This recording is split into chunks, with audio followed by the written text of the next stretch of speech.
Bonjour à tous et bienvenue sur Plein Phare, un nouveau podcast indépendant et 100% breton. Vous êtes sur le tout premier épisode de ce podcast et nous sommes deux pour le présenter.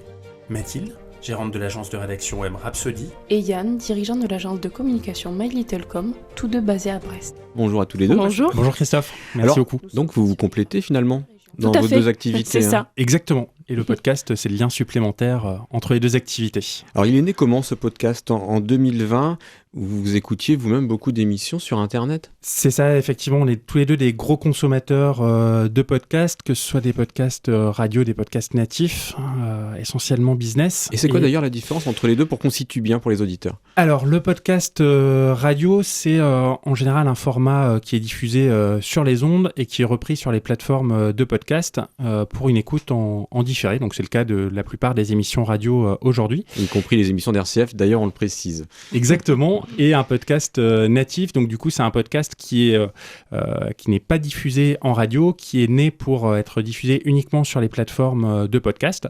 Et c'est le cas de la plupart des podcasts indépendants comme Plein Phare. Bon, les plateformes de podcast, on peut en citer quelques-unes pour situer? Alors, les plus grosses, c'est Apple Podcast, Google Podcast, Spotify, Deezer, parmi les plus importantes. Et YouTube aussi peut-être? Effectivement, Plein Phare est également présent sur YouTube. Alors YouTube, traditionnellement, c'est plutôt pour de la vidéo, mais il y a de plus en plus de podcasts qui mettent des formats audio sur YouTube et ça marche plutôt bien. Alors on le disait tous les deux, vous écoutez beaucoup de podcasts. Alors podcast business, donc lié à l'économie. Vous avez constaté qu'on parlait peu des entreprises bretonnes. Oui, c'est ça. Personnellement, j'écoute beaucoup de podcasts business et je regrettais de jamais entendre d'invités bretons. Et c'est un petit peu comme ça qu'on a créé Plein Phare parce qu'on s'est demandé s'il y avait des podcasts bretons qui existaient. Et en 2020, c'était pas le cas. Donc on s'est dit, pourquoi pas nous? On va le créer et c'est comme ça qu'on s'est lancé du coup en décembre 2020. Qu'est-ce que vous aviez envie d'entendre sur l'économie bretonne à travers la voix des chefs d'entreprise? Yann Quéré? La Bretagne, c'est quand même une des terres d'entreprise par excellence en France. C'est une des régions modèles. Il y a beaucoup de créations d'entreprises. Il y a plus 60% des entreprises qui se créent, qui sont encore ouvertes au bout de 10 ans, alors que la moyenne française est bien inférieure. C'est la première région en termes de création d'entreprises par des femmes. Donc du coup, il y avait beaucoup de choses à dire, à notre avis, qui n'étaient pas dites justement par les podcasts qui interviewaient plutôt des invités parisiens. Mathilde de Gratte-Penche, vous êtes bien en Bretagne aussi, mais vous n'êtes pas originaire de la région. Pas du tout, effectivement, ça s'entend sûrement. Je suis originaire de Toulouse et ça fait 5 ans maintenant que j'habite à Brest, puis au Relecq-Kerguelen. Vous pouvez nous parler de la Bretagne? Comment vous vous sentez en Bretagne? Par rapport à ce que disait Yann, par exemple, voilà, c'est une terre d'entreprise, terre d'entrepreneurs, on se sent bien, on a envie d'investir. Alors oui, je m'y sens plutôt bien. D'ailleurs, dans le podcast Plein Phare, en fin d'interview, on demande toujours à nos invités ce que c'est pour eux être breton. Et on interviewe aussi des Bretons d'adoption comme moi. Et ce qui revient souvent, c'est vrai, c'est que on se sent bien en Bretagne. C'est une belle région pour entreprendre. Il y a beaucoup de solidarité. Les Bretons sont travailleurs et acceptent facilement les Bretons d'adoption à partir du moment où ils adoptent le style de vie breton. Et c'est plutôt facile.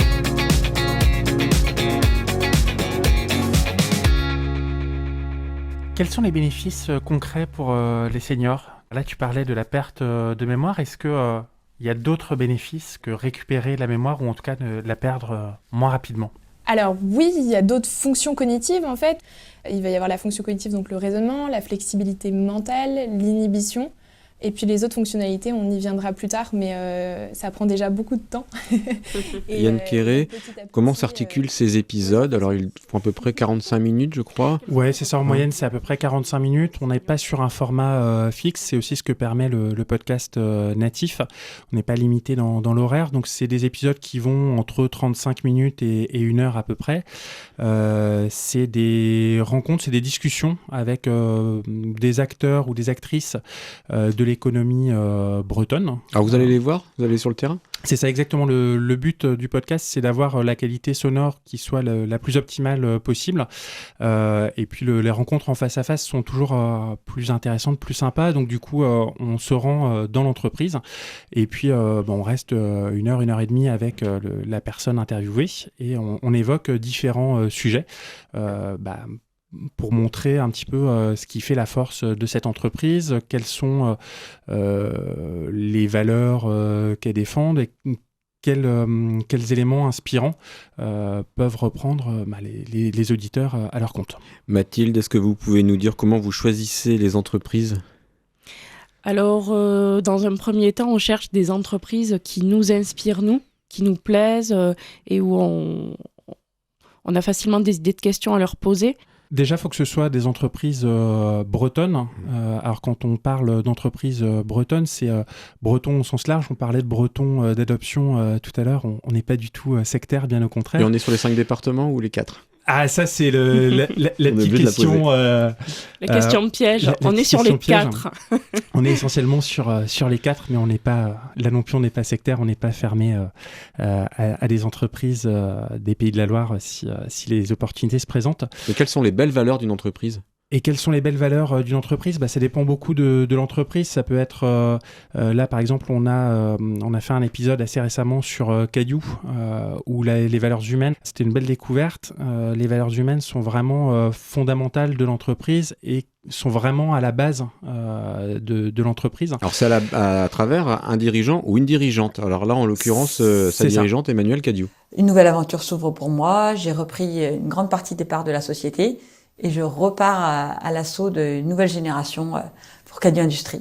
Il y avait une très belle phrase qui nous disait que, elle, à son avis, le but principal de l'entreprise, le but premier de l'entreprise, c'était de rendre ses salariés heureux et que derrière, tout en découlait. On ne pouvait pas avoir de business intéressant si les salariés n'étaient pas heureux dans l'entreprise aujourd'hui au XXIe siècle. Est-ce que tu peux nous expliquer ce que fait Cadieux Industries ?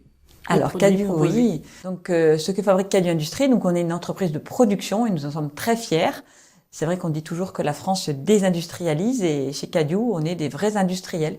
C'est pour ça qu'on s'appelle Cadieux Industries. Donc nous sommes fabricants, on conçoit, on fabrique et on distribue des portails, des clôtures et des garde-corps en aluminium sur mesure. Mathilde Gratepanche, comment est-ce que vous les trouvez, ces chefs d'entreprise ? Vous regardez la presse, Internet, vous avez des contacts aussi, on vient vous chercher ? Alors ça dépend beaucoup. On peut avoir des articles de presse qui parlent d'une entreprise qu'on va trouver intéressante. On peut tomber dessus sur les réseaux sociaux ou sur leur site web. Mais aussi, on a parfois des auditeurs qui nous proposent des entreprises. Et également, en fin de podcast, on demande toujours à nos invités quelle est l'entreprise bretonne qui les inspire. Et de là, souvent, certaines entreprises reviennent. Ça a été d'ailleurs le cas pour Cadieux, qui avait été testé plusieurs fois, et c'est comme ça qu'on s'est intéressé à l'entreprise et qu'on a décidé de l'interviewer. C'est bientôt le cas aussi pour Entech à Quimper. Du stockage d'énergie, des solutions de stockage d'énergie, d'hydrogène notamment. Et c'est une belle pépite bretonne qui a levé pas mal de fonds. Et je pense que l'épisode sera très intéressant. C'est ça, et qui a été énormément cité par nos invités, tellement... Voilà, on était obligés d'aller voir ce qu'ils faisaient et de leur proposer un podcast et qui va sortir au mois de mai. Au mois de mai. Voilà. Nous sommes toujours sur RCF, nous parlons de Plein Phare. Alors c'est un podcast indépendant. Nous sommes avec Mathilde Gratepanche et Yann Quéré. Qu'est-ce qu'on entend par indépendant précisément ? Alors, vous le définissez comme ça. Oui, tout à fait. Indépendant, c'est qu'il n'est pas financé par une entité particulière. On ne dépend pas d'une entreprise ou d'une organisation de la région, par exemple. Donc, du coup, c'est une ligne éditoriale qui est libre et qui nous appartient. Mais il est financé par qui alors ? Alors, il est financé par nos soins. Il y a quelques épisodes sponsorisés qui peuvent être mis en place. Alors, sponsorisés par qui ? Par les mêmes entreprises ou par d'autres ?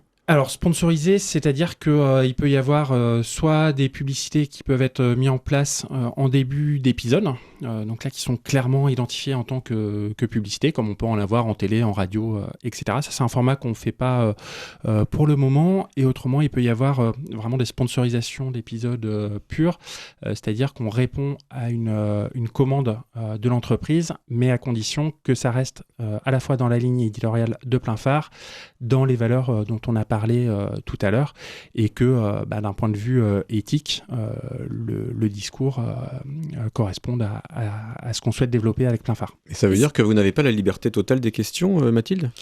Si, tout à fait. Alors, je vais vous donner un exemple. Ça a été le cas pour le podcast sur Ecomiam avec Daniel Sauvager. On était en relation avec Quimper-Cornouailles nourrit votre inspiration. Et eux, le but, c'était de mettre en valeur la région Quimper-Cornouailles. Donc, ce qu'on a fait concrètement, c'est qu'on a rédigé des questions pour Daniel Sauvager, qu'on a fait relire à Quimper-Cornouailles nourrit votre inspiration, qui a pu également ajouter des questions plus axées sur la Cornouaille. Et ensuite, il valide également le montage ensuite, mais on reste quand même assez libre et on tient vraiment à respecter notre ligne éditoriale. Là, justement, par rapport à la crise sanitaire, en mars et avril 2020, les produits surgelés ont connu une hausse de 30%.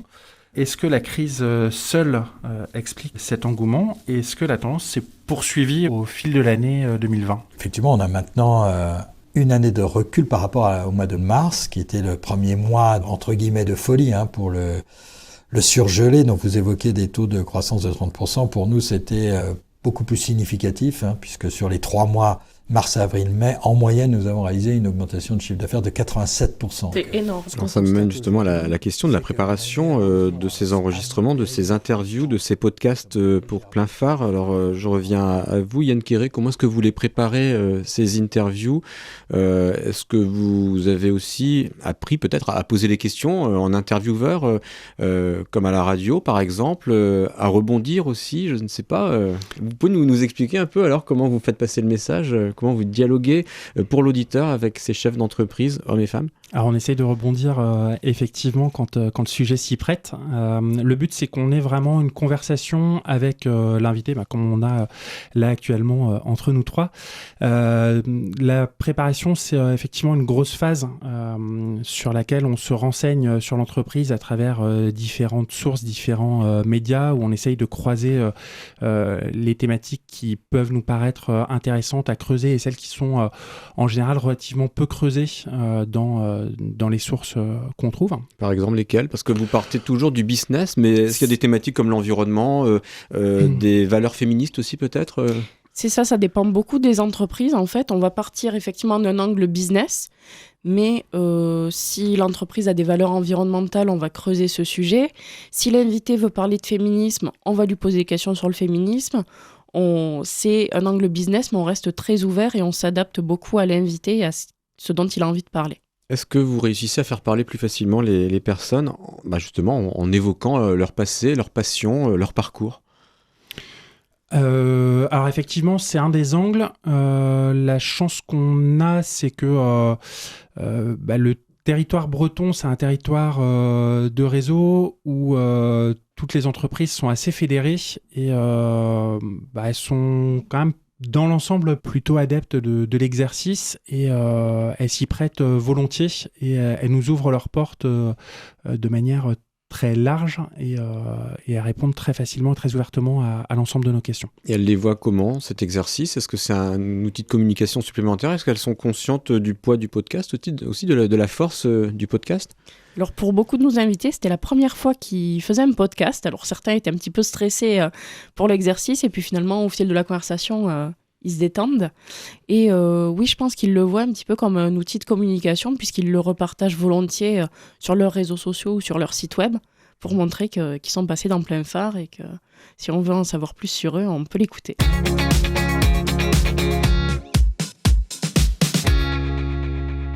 On continue sur RCF à parler de Plein Phare, podcast qui a été lancé par nos deux invités, Mathilde Grattepanche et Yann Quéré.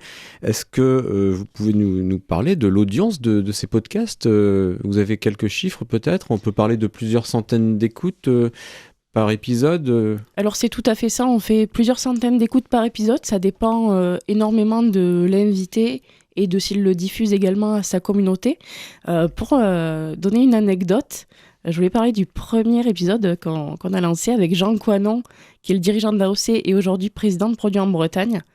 Il avait déjà plusieurs centaines d'écoutes à son actif, donc il a été publié en décembre 2020.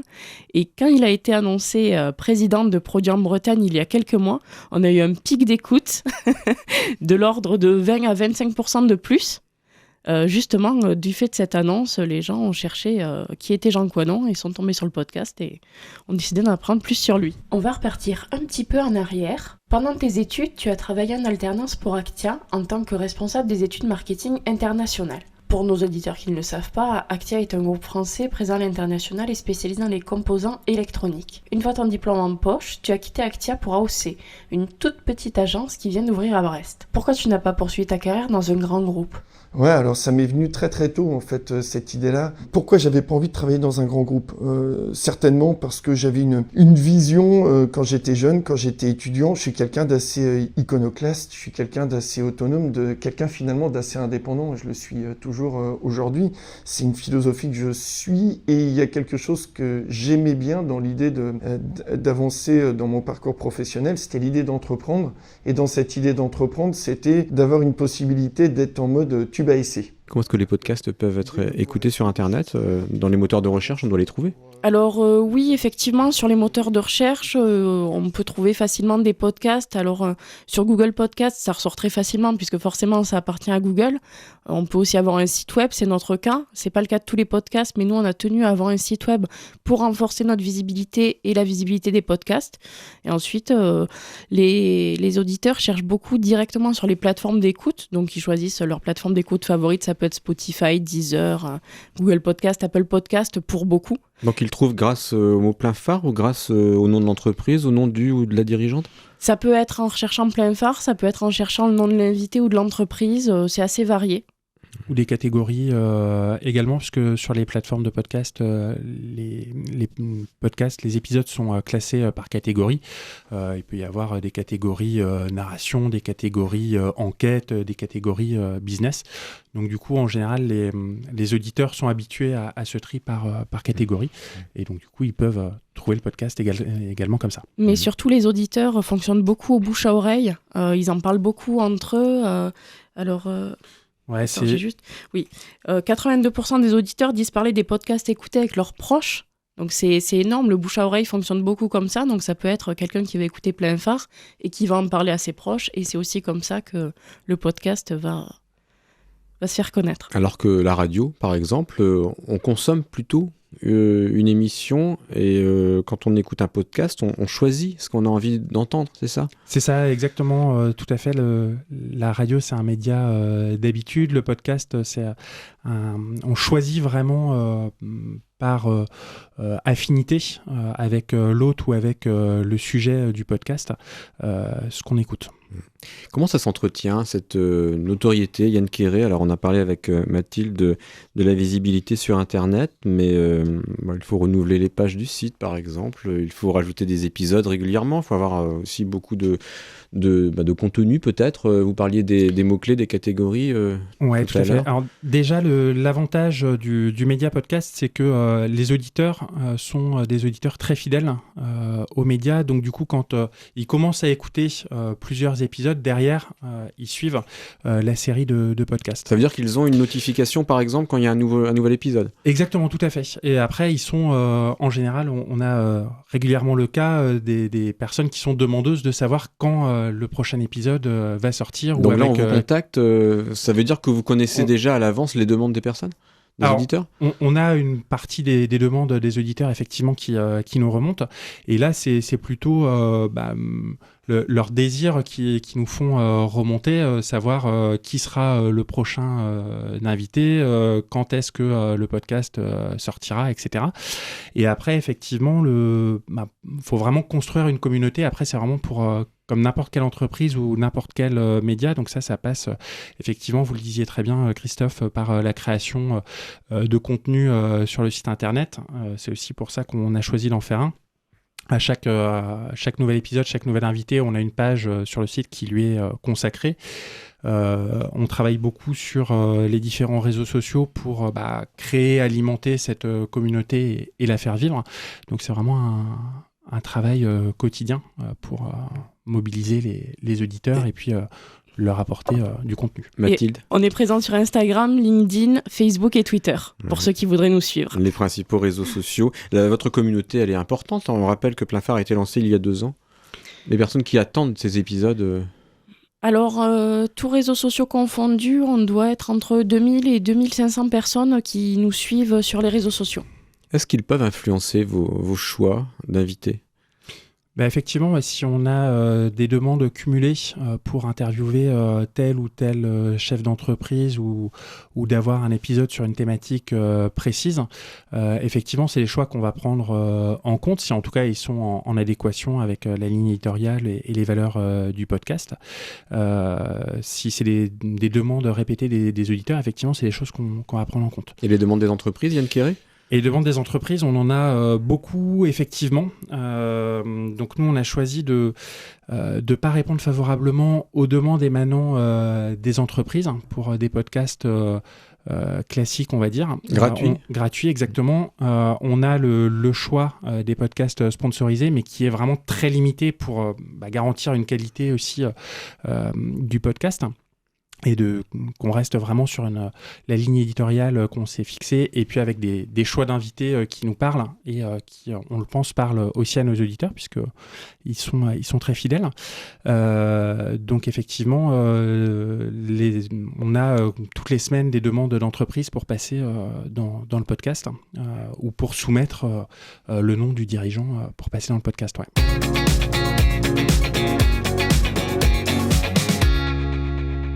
Dernière partie de cette émission sur RCF consacrée à Plein Phare, ce podcast breton, un podcast business. Nous sommes avec Mathilde Gradepanche et Yann Quéré. On va maintenant donc terminer dans quelques instants. Est-ce que vous pouvez nous dire comment vous le voyez dans quelques mois, ce podcast, comment est-ce qu'il peut évoluer ? Vous allez à la rencontre des chefs d'entreprise, on le rappelle, hommes et femmes. Alors vous essayez de faire en sorte qu'il y ait une parité. Est-ce qu'il y a une évolution possible en termes peut-être de questions que vous pourriez poser pour en savoir plus sur les personnes, faire du reportage aussi peut-être, je sais pas, ou ça restera de l'interview? Alors, ça restera de l'interview, de la discussion avec les personnes, parce que, dans un premier temps, en tout cas, c'est vraiment le format qu'on a choisi. Après, effectivement, en termes de contenu, là, le podcast Plein Phare est reprogrammé pour une saison 3 à partir de septembre. Donc du coup, ça veut dire une vingtaine d'épisodes supplémentaires sur... Donc un tous les 15 jours. Un tous les 15 jours, exactement. Une vingtaine d'épisodes à partir de la rentrée prochaine. Après, en termes d'invités, le but, c'est de continuer à rayonner sur l'ensemble des départements bretons. Et en parallèle du podcast, on propose également la création de podcasts en marque blanche. Donc là, c'est vraiment des services coûts humains pour l'entreprise. Donc ça peut être sur le même type de format que Plein Phare, donc c'est-à-dire un format entretien, mais ça peut être également sur des formats de narration, sur des formats conseils.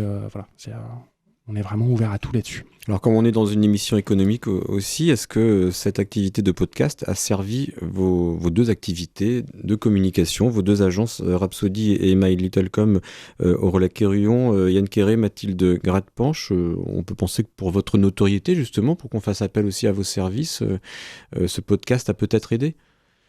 Alors effectivement, en termes de notoriété, on nous dit souvent qu'on nous voit un petit peu partout, surtout en ce moment. Après, est-ce que ça a contribué à l'évolution de nos entreprises dans une moindre mesure? C'était pas l'effet recherché, c'est pas le but premier. Non, vraiment le but c'était d'interviewer des chefs d'entreprise bretons et de contribuer au développement économique du territoire. C'est vraiment ça notre objectif, il n'y a pas d'objectif caché derrière.